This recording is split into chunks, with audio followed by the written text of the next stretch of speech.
Oh, I love this. So I might have to feed him at some point as well. I will block your boob out. Yeah. Love nipple. This is the first episode of The Labour of Love. You're going to have to bear with us because neither of us have ever done this before. Yeah. So we are just going to roll with it and hope that it's recording. Right, here we go. It's going to be very real. As you can see, I'm feeding Bear. And little Alf here has a bit of a cough. So hopefully he's okay. You're all right, aren't you, little guy? Yeah. So, this is Taz. If I'm sure some of you have probably seen her on the walks before. I have got a few questions here that I'm going to just use as a vague guide. I feel like I'm looking through this. I'm like, where are you? Just otherwise, because me and Taz will just waffle, I think. So we need to have some sort of guide.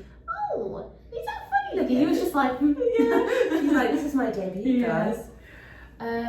Right, I really, really hope this is recording. If not, we'll just have to come back to it again. Okay, so to begin with, let's just do some introductions. So I've said, obviously, your name is Taz. Do you want to give us a little bit of background on you, and then we'll dive into your birth story? Yeah, okay, so obviously my name's Taz. I'm, 31 as of like a few days ago. Oh my God, I had no idea. Oh, I'm so sorry. No, I'm late to birthday. Yeah, I was like, I feel like I'm rubbish at birthdays anyway, but since becoming a mum, it just doesn't matter. Doesn't matter.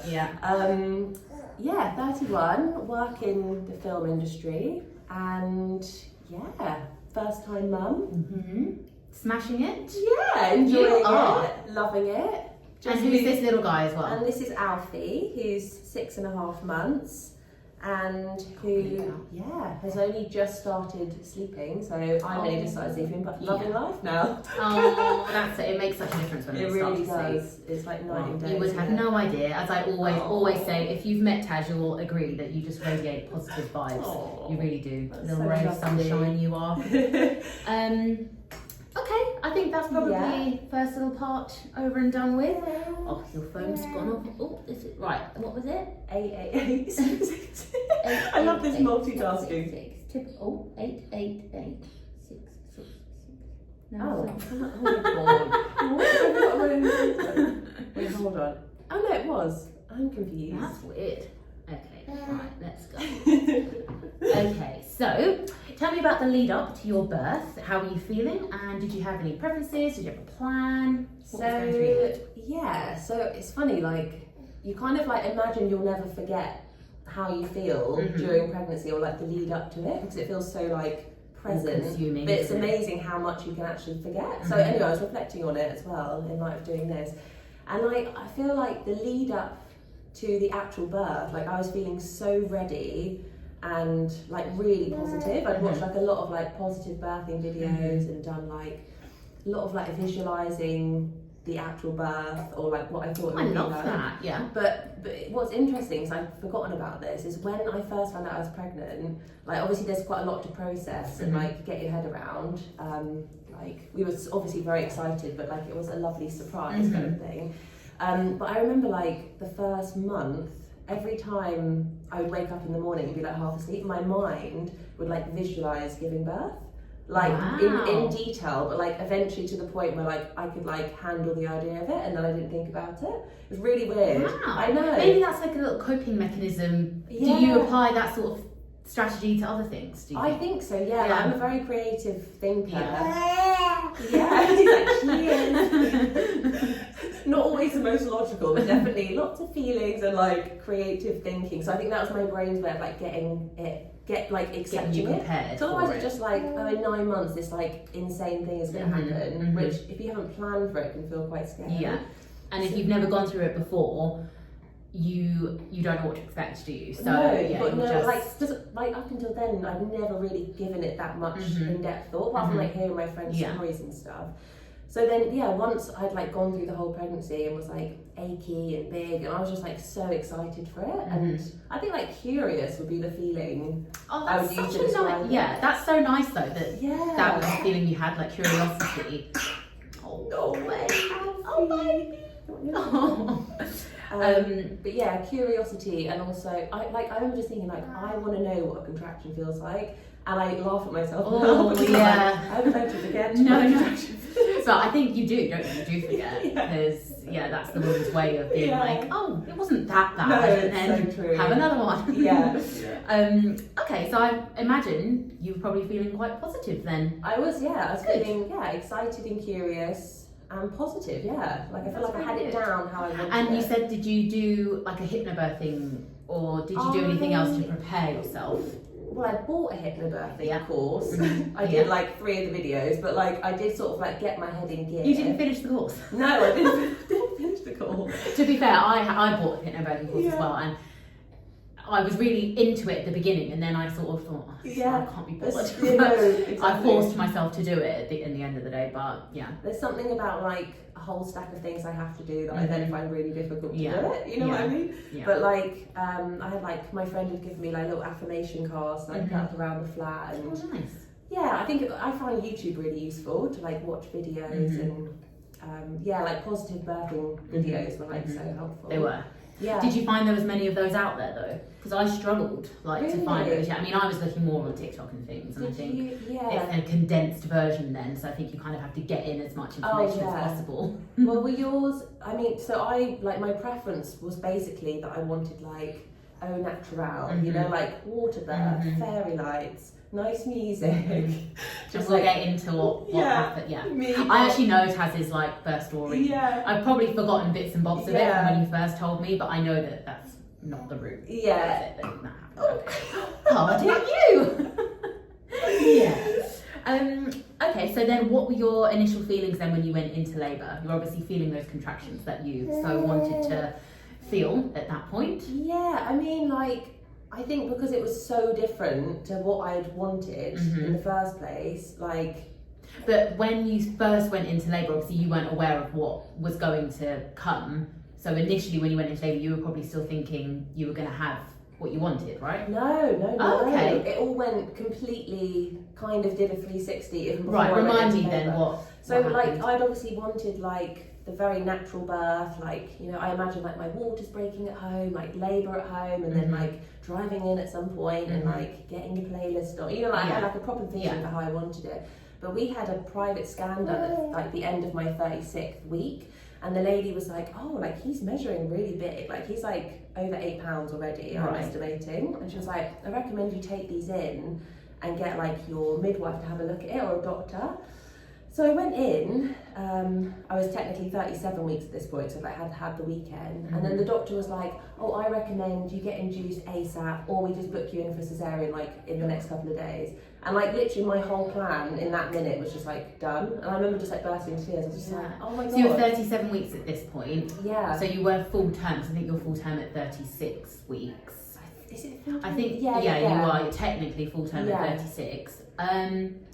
So obviously nobody plans to have a cesarean, but I imagine like most people are aware of the induction process, but you definitely didn't want... No, because she came in, she was like, well, I've read your birth plan, and obviously what I'm about to say is pretty much the opposite. And I was like, oh, what? No. Yeah. You know, like really like grappling, like, hold on a second. So, but at that, sorry to interrupt you, so so throughout your pregnancy, they hadn't seen that he was big, or didn't anticipate that he was going to be big, because like you're quite tall. I've met your partner Bob, like he's quite tall, and he was just measuring fine. Yeah, he was. I mean, they only start measuring you towards the end of the pregnancy anyway, don't they? And I think your last like NHS scan is actually pretty early. Yeah. You know, they're just measuring the size of your bump, which I don't know, but to me that seems like a strange way to measure the size of the baby. Because I'm like 6'1", so my bump was actually really small, but I had a humongous baby. Yeah. Do you know what I mean? And like measuring, for me, that's I've always hated that measuring the bump, because I'm a bigger girl as well. I find that they're measuring my bump. I'm like, but you're also like taking into account the extra fat that I've got. So how does that work? But like, and like any like excess fat you stored, or like water weight from like actually just being pregnant. I used to hate it. As soon as I had that done again, second time around, I was thinking they're just going to say, oh, you're measuring big. I felt like saying, don't even bother, like just send me to the growth scan. Cause... No, I felt a bit like that. I was like, what is this sort of like Victorian method? And also, I've had this conversation with midwives who have done the growth scan on the growth measuring of the bump, and they say that everyone does it slightly differently. So there's not actually like a technique. Uniform way. Like it's not a very controlled method, is it? No. And I remember the first time around with Buster, she measured my bump, and these were her words. She goes, "Oh, I think we have a whopper on our hands." And I literally, like, the typical British thing, I like was like putting on face like, oh, ha, ha, but inside I was like, oh my god. And then I literally had like a breakdown in the car to Cameron, because I thought, oh my god, I've like overeaten, I've made my baby big, like, and it just like sent me down this spiral. I ended up saying to the midwife, like my actual midwife, you know, I had this comment, like I wasn't really like happy with it, and it's just the language that is used is so important, because it just totally made me have a really bad experience it's after like, that. When you're pregnant, you're already in quite a vulnerable state, and then to, like, you know, you're feeling everything so much deeper, and also like there's so much going on. I think, nearly a sneeze. Bless you. Like the language you use is so important. You know, so important. So she'd come in, said that you were either going to be induced or C-section, and what happened so then? So she recommended we do it like ASAP, and I was like, well, like, you know, my Bob wasn't in the room with me. I needed a bit of time to process. So I was like, okay, well, I'm happy to start an induction, but can we start with a sweep first? Because it's like, that's quite, that's at least like quite a natural way of doing it, and maybe I'll go into labour naturally from there. And luckily, actually, this like bought me a bit of time. Is Notting Hill Carnival was happening that weekend. What a good way to remember. But we were like in the heart of Ladbroke Grove, so I was like, I don't want. Of course, so you weren't in Twickenham at this point, were you? Right, okay, so that makes sense. Yeah, and I was like, well, I don't want any kind of induction really, like while the carnival's on, because I won't be able to get to the hospital. That's so true. Imagine. And then she was like, oh, fair enough. She was like, look, let's postpone it till next week. And I was like, great, like that buys me a bit of time. I can kind of rejig my sort of whole vision of what I've got going on. You're okay, mate. And so then came home, and then it was like the following weeks I was like 37 weeks when I started the sweeps, which I had that week. How did you find the sweep?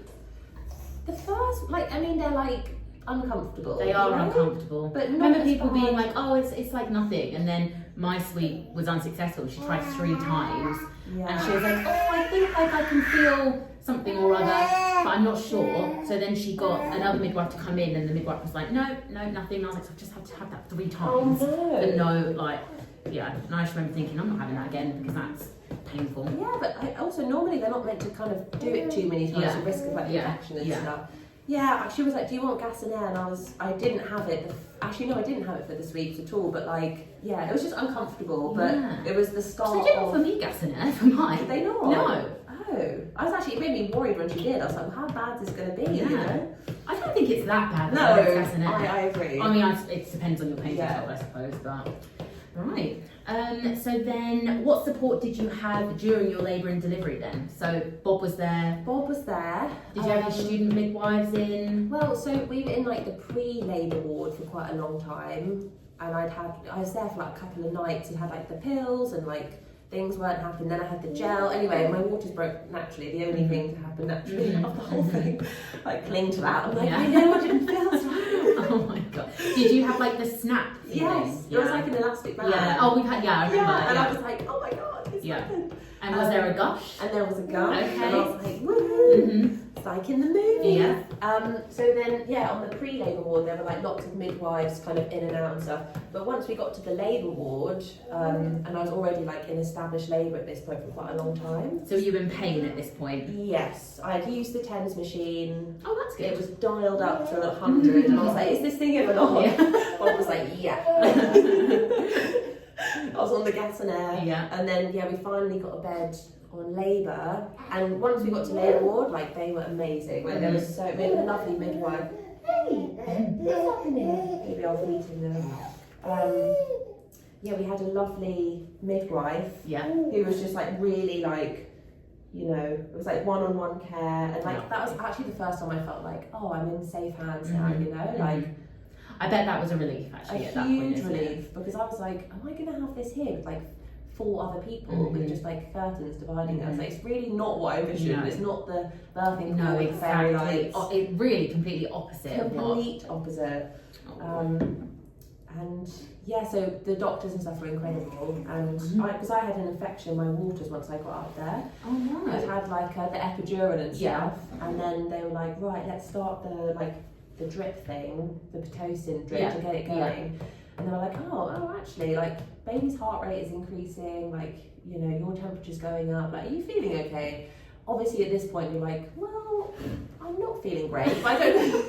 Yeah, I'm not feeling my best actually. I don't know if that's like 7 people's hands. Yeah. That's What a stupid question. Because you don't know what's normal, do you? So yeah, I'm like, I'm knackered, I'm in a sort of strange actually room. no, yeah, I'm not good. And I was like, oh, I am feeling a bit strange. Yeah. Because like, no, I think you've got an infection, which they call technically you've got sepsis. And I was just a bit like, oh God. Oh no. So then I had antibiotics. Right. And then we went in for the emergency C-section, basically. So how far in the process had you gotten? How Dilated? Yeah. I think I was up to 4 centimetres. Okay.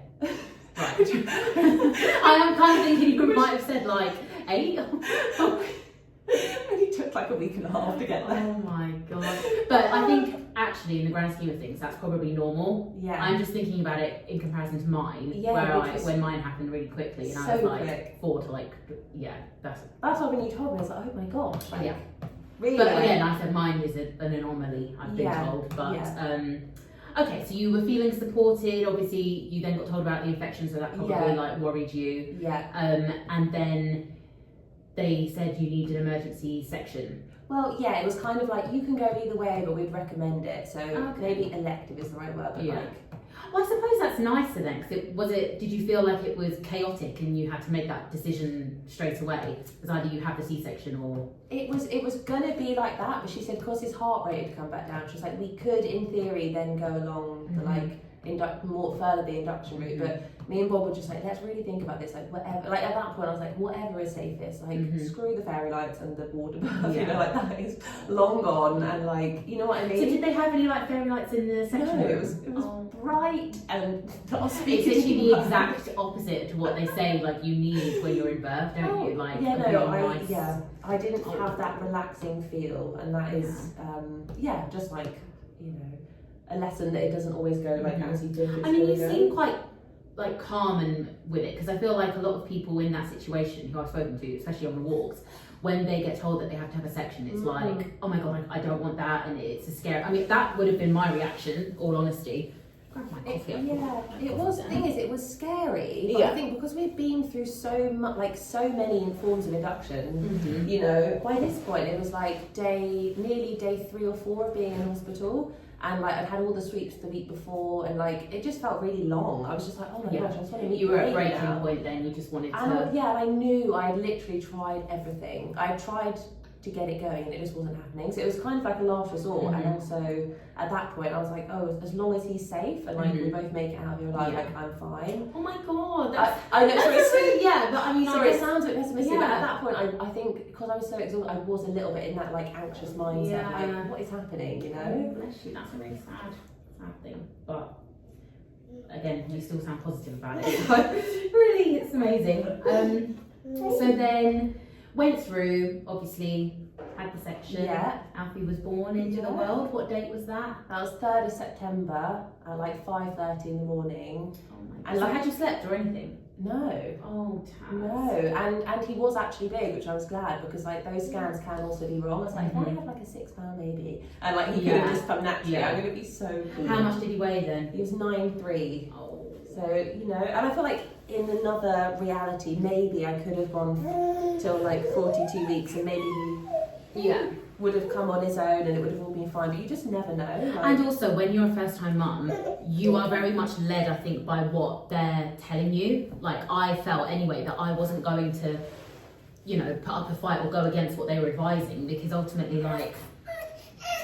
Oh, okay, all right. Turn you around this way then. There you go. Okay, so he was born, and then how did you feel sort of after that? What was that like? Because I haven't had a C-section, so I have no idea what that whole process entails, emotionally and physically, I suppose. I think, that, to be honest, I can like, yeah, I think the bit where I have like a little bit of like, oh, that was quite a little bit tough, it took a bit of like processing, was probably like the aftermath. And I think it's because I like reacted quite badly to the epidural, so I like, you know, well, firstly he comes out and then like it takes a little while before you see them because they sort of whisk them off, and that does feel like a lifetime, that like period of time. But you know, I was also just so grateful he was there. They said everything was fine, so that's good. But like as you know, I was stitched up and he was placed on me, I then like I started not feeling very well basically, and like I was like vomiting loads and just felt like I was on like another planet. Like I really was just like, whoa, like I can't. So do they give you pain relief like kind of straight away after? So you have the epidural, which I think fades away slowly. Yeah.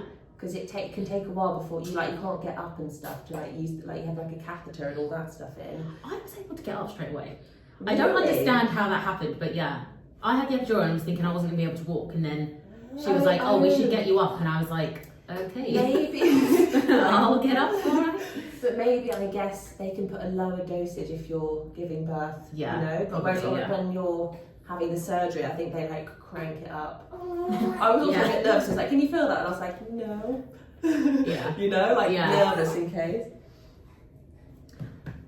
But yeah, so yeah, I didn't feel great afterwards, and I think what I didn't like was that like I couldn't then take care of Alfie. Like he was kind of in the bed next to me, and I was just a bit like, oh, like I can't move. I've just had the surgery. I've got all these like cables in my arms. I feel completely out there. I also like am vomiting. I can't keep any water down, and just that feeling of like powerlessness of like being able to look after him. But you know, that lasted maybe a few hours, and then it did like go on the upward after that. Was Bob there with you this whole time? He was there, yeah. So did he sort of take over some of the responsibility with Alfie? Yeah, which is like, I feel men need to get more credit, because like they have no idea what they're doing either. Exactly. And they like, you know, I'm only talking from experience of my husband Cameron, but like some of them don't even have that instant connection bond and they're just thrown in at the deep end. Yeah, like with Bob, he's literally never really held a baby before. So that was the first time, and he was just a bit like, the midwife came and was like, right Dad, time to dress baby, get his nappy on, and he was just like, oh my god. He's like, sorry, I've not slept in 3 days. What? And he's like, Taz, where are the nappies? Like, what are we doing? And I'm there like on the bed, like just finding the nappies. Like, just figuring out things. You know, I read somewhere recently, it was like one of the main things that they would suggest to any parents going into hospital is to pack the hospital bag together so that the dad knows where everything is. That's like, I'm a very organised person, so I've like separated everything into bags and everything. But like the one thing I wanted when I was giving birth with Buster was like my anxiety crystal, which I tend to just carry around. I was just shouting like, where's my crystal? And Cameron was like throwing stuff out of the bag, like I don't know where it is.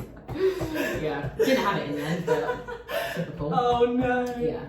I did. I printed like little labels and all the clear bags, but obviously, like, I feel like the bag gets so chaotic. I think I'm putting the wrong pin in.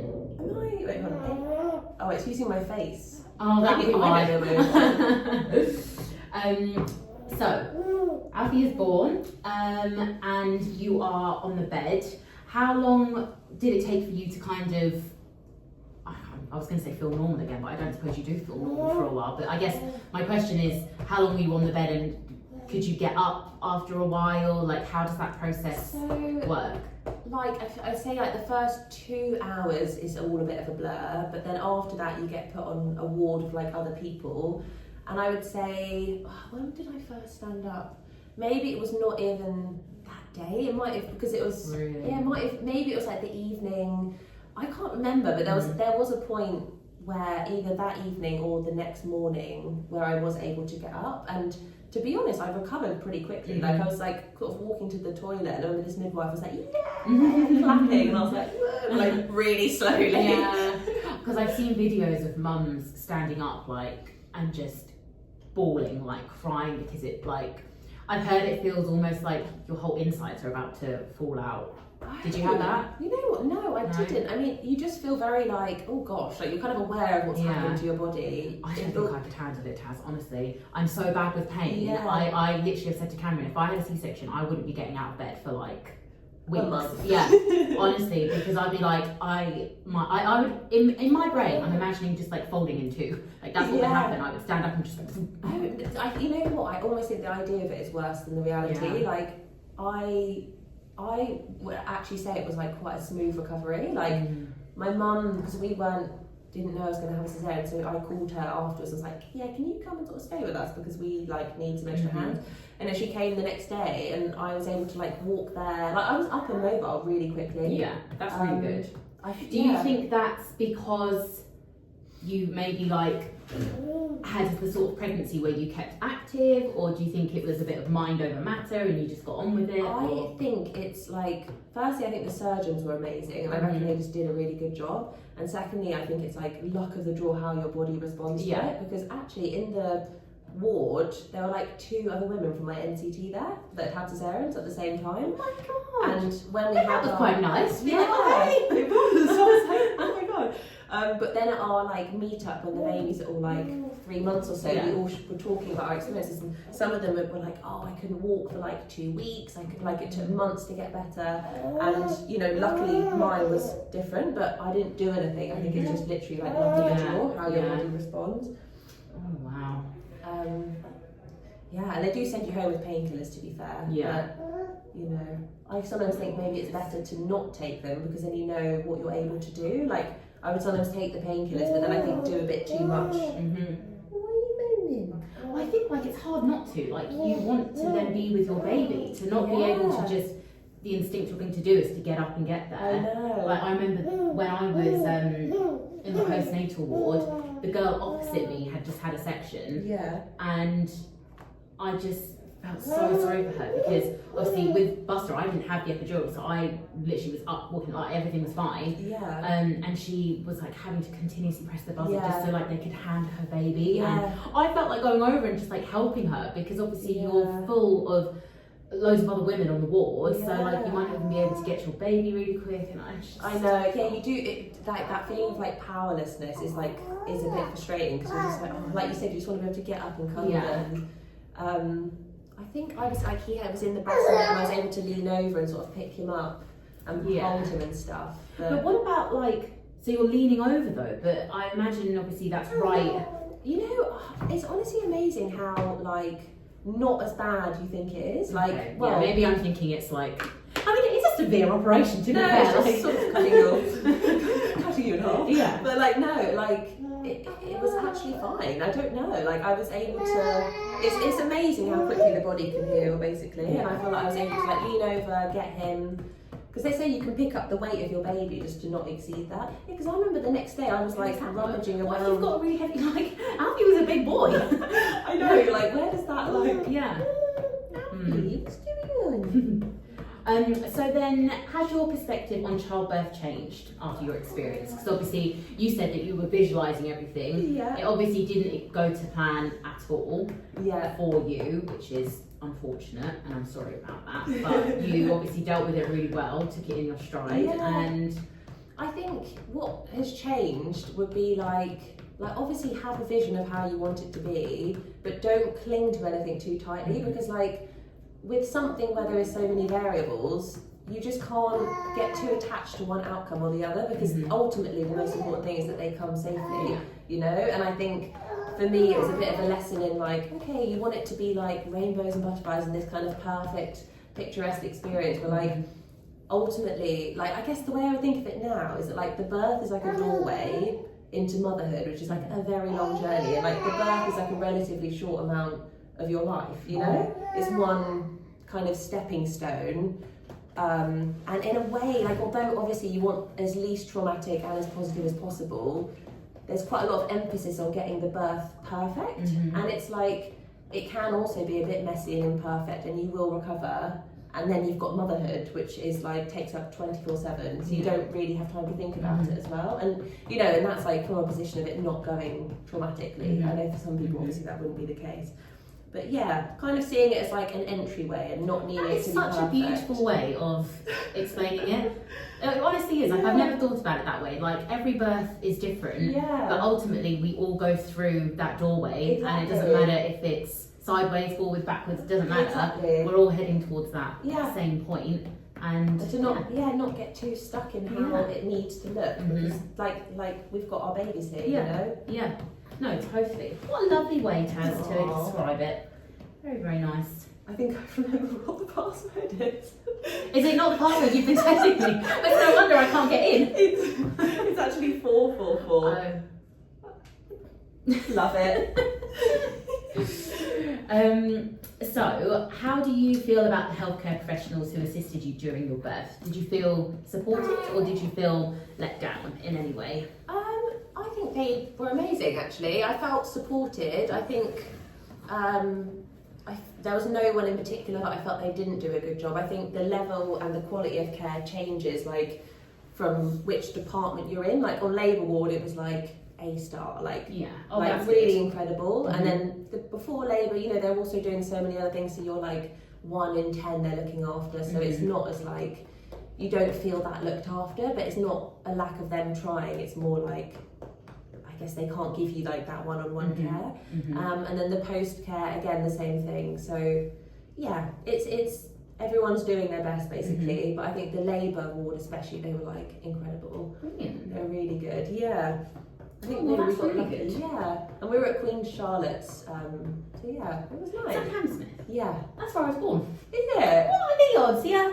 I find it weird it's called Hammersmith, like, because you also call it Hammersmith Hospital, but I'm like, it's not actually in Hammersmith, I feel like. Oh, I don't know. It's I closer can't to like remember. Ladbroke Grove. I'm like, what? This confuses me. And then, what advice would you give expectant mothers based on your own experience? I think it would be, the thing about not clinging too much to how the birth needs to go. And so it's tricky. It's like advocating for what you want, have a vision, have a plan, but then, kind of be open as well, and don't get too stuck in like one algorithm, you know? Like, I was so into the like natural birth thing that when she mentioned like an induction, it felt a bit like a taboo. I was a bit like, oh, but I've been told that, you know, well, you see so much stuff about like not doing that actually I lost my like kind of balanced mind a little bit, I think. So I think that's why doing like this podcast is going to be worth it, because everything I saw out there about inductions was negative. And which made, and even when I had, because I bought a hypnobirthing course as well, it wasn't that she was saying that it was negative, but it was like, you don't really want to go down that route. And I get that obviously it's not the ideal scenario, but sometimes, as in your case, like, it's taken out of your hands, and you do have to do that. So I don't feel like it's the right thing that it's painted as negative, because I had two pretty straightforward inductions. Obviously my first went crazy and was quick, but my second one was really positive. And you know, I don't really think I saw any positive stories about induction. No, you're right, because once we'd kind of gone down the induction route, I remember looking for like positive ones. I was like a couple, but like not that many. And yeah, like a lot of the kind of hypnobirthing, like natural birthing, like information out there, I don't know, maybe indirectly makes like induction seem a bit like a sort of, well, I guess it's because like it's forcing something which you want to happen naturally.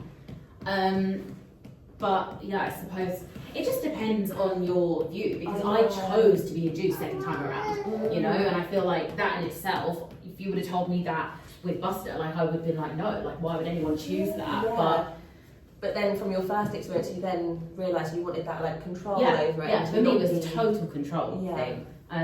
Because the idea of going into spontaneous labour freaked me out more, because there's no control. Like it could happen anywhere, anytime. I was, you know, driving up and down the M3 4 days out of the week. I thought, what if I go into labour down the M3? Well, it's a bit like with like weaning and stuff. You know, it's like, do like whatever you're doing, if you're doing it in your most relaxed state, whatever method you choose, like doesn't really matter. It's about like your mindset. So if you feel way more relaxed and like comfortable being induced, then you're going to be in a better state and then enjoy it more and then be the best mum when he's there. Like it all makes sense. It's like not kind of like making anything seem like a wrong choice, basically. Which I feel like that's what inductions are. They're sort of painted out as like, you know, a bit of a failure, like, you know, like, oh, you've kind of gone down this, you've got to do this now, you know? And ultimately it doesn't matter, does it, at the end of the day? But Because once they're here, you're like, okay, this is it. Yeah. You know? Yeah. Yeah. Let's have a look. I think 44888. No. 44666. There we go. I think those are all the questions, to be honest. All the questions that I wanted to ask anyway. And you both have been quite good, actually, haven't Because you? we're talking about them, they can feel it, I feel like. Oh, no, did I jinx it? Okay. Okay. Well, was there anything else that you wanted to add, I suppose? I feel like your story is a positive induction cesarean, you know, and I feel like those are actually quite few and far between, aren't they? Yeah. I think also like, I think because they've got like the vision I had is so different to the actual like outcome and experience, and obviously like if I could design things, I would still go for my preferred option. Yeah. It would have been more relaxing, you know. But ultimately, yeah, like it's all an experience, and as long as like you're taken care of along the way, and like also like going through the like there was things that went wrong technically, and it still ended up being okay. And I think that's hopefully can be a little bit reassuring to people, like if they're going through something similar, because it's like. And actually, you know what? The cesarean was like quite a beautiful process as well. Like I think what I had thought was like, oh, it's only going to be like magical in a way if I've like done it naturally, and I've got all the lights and it's all like perfect. But actually, that moment where you see your baby for the first time, like you can't beat that. Yeah. However you see the baby, it doesn't matter. No, like it's such a pure moment, you know. For sure. Yeah. And if you were to have a second, what do you feel like? Do you think you would want what you wanted originally, or because from what I've noticed on the walks is that women who have had a C-section are opting to have a C-section. Yeah. Is that what you would want? 100%. And why is that? Is it a control thing because you know like what to expect, or? I think it's basically like I would rather not go down the like long road of induction, and I would rather just do a C-section. And if the pattern is going to be that I have quite bigger babies, then it seems likely that could be the pattern that happens again. Oh, it's okay. There you go. And also I think, you know, once you've had one C-section as well, they say you can give birth naturally next time, but I would almost be a little bit nervous too. Yeah. I don't know, I'm like... I think it's because you naturally go back to what you know. Yeah. And you have a template for like, oh, that happened, it was okay, let's just do that again. I think as well, like from the sounds of it, you had a pretty straightforward C-section and recovery, so that probably would steer you more towards having that. Especially, I imagine if you had like a difficult one, you maybe would want to have a... Especially like once getting through those first like couple of hours, which were like the tough bit, then it was like kind of onward and upward from there. So yeah. It's like wow. Yeah, it's always funny thinking about a second, isn't it? Like when you're like still in that first year, you're like, oh my god, like, it's the most amazing thing ever. Being like, wow, doing that all again. Oh my god. It's a wild ride. Yeah. It's it's worth it, but definitely they couldn't be more different. And I don't know. I just thought that they would because they're brothers that they would be like similar, but they're not. Really? So you can actually see like properly their personalities now already. Like Buster was just the most chill little baby, and he is just not. Yeah. And also, I mean, touch wood, he's actually been quite chill in this session. Thank God. But he's like, Mum, I just wanted to, be on a podcast. Yeah. But I feel like we've probably covered everything. Don't tell me. Oh, I got it. Yay! Perfect. Well, thank you, Taz, for coming on board, being the first one on the labour of love. Really appreciate you coming. And I really hope that anyone out there has found that useful. I think it's really... Yeah! I know, Alfie. Shouting. I think it's really important to just showcase that there are positive experiences, and I'm glad that you are the first one to come on and show that there is a positive C-section route. Yeah, and also it's like, it's the mindset you take about it afterwards, because, you know, even if it had been slightly less positive, like I said about the whole, like, it being like a doorway, it's that thing of just like taking it in your stride and not sort of getting too stuck in that moment, you know. And I think that was one of my big takeaways from it. But yeah, I hope it's useful to someone. I'm sure it will be, because the scary thing is that a lot of births are ending up in C-sections. So I feel like whilst, you know, I think I probably shied away from thinking I was going to have a C-section, because I was like, oh, that won't be me, that won't happen to me, and blah blah blah. And I feel like a lot of people probably have that idea, and really we all need to be considering that is a very likely possibility in this day and age. So be prepared for any outcome. It's so true. It's so true. And also they do them all the time, so they're very well versed in doing them. You know, like And I think as well, like if you plan to have one, or in your case, like whilst it wasn't planned, but you felt like you had an option or a choice to have it, those are the better scenarios in comparison to like the chaos of an emergency one. I think from what I've heard anyway, that's a completely different ballgame having an emergency one. I'm sure I'll have mums on this podcast who've had an emergency one and get a different perspective. Like an insight into what that's like. Because it is worth showcasing that, because as I said, it's very likely that we're all probably gonna, well, I don't know if I'm gonna have any more. You know, we'll see. Yeah, you never know. And that hopefully even the emergency ones, like, you know, go smoothly and have like something positive out of it. Alright, little one. Right, I think that's probably a good time to end. Right, say goodbye everyone. Goodbye. Bye bye.